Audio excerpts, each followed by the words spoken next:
Matt Brown is known as Captain Canada or Canada in the gaming world. He's an expert in adaptive gaming. He's also a cancer survivor. Part of my life includes me being a father, includes me being a husband, includes me being an educator and an advocator for chronic pain patients, and then for those with disabilities to be able to safely play in the gaming space.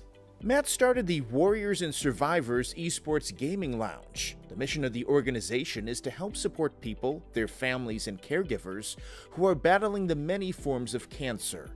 Part of that work involves providing gaming opportunities. Matt got the idea from his daughter after his cancer diagnosis. She was playing the online game called Roblox. The foundation was founded based actually on an idea from my 10-year-old daughter at the time. I found her quite removed and unfortunately going through depression herself as a child.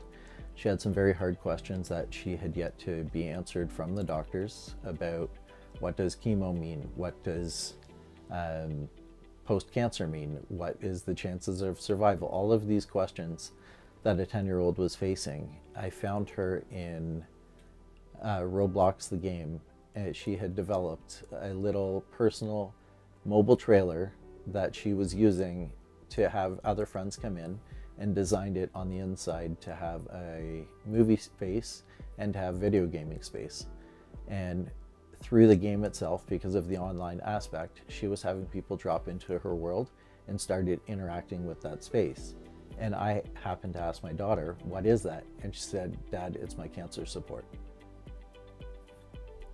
Blew me away that a 10-year-old could have even that level of adaptive thinking of what could be in the future.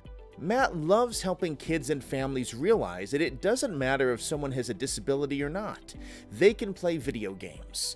More and more adaptive video game equipment and controllers are coming onto the market to make it possible for anyone with a disability to game.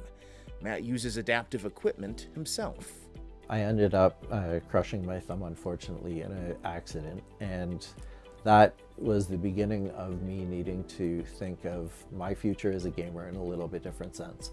I couldn't keyboard game for multiple hours any longer. I couldn't controller game for multiple hours any longer. Microsoft originally came out with an adaptive controller that had 2 large buttons and a directional control. Other companies also started coming out with products, and now basically people can assemble their own gaming equipment setup based on what they need to play. Matt uses many pieces of equipment that can include an adaptive controller, joystick, and foot controls.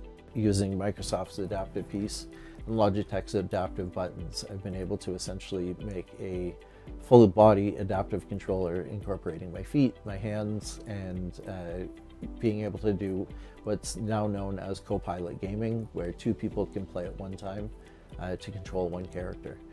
So my growth as a gamer over 37 years is now into a brand new world of being able to explain to families of those with a able need what's available on the market, how it integrates together, how it functions together, and then what are the best games that you can play with the new equipment that you have to get the best experience overall.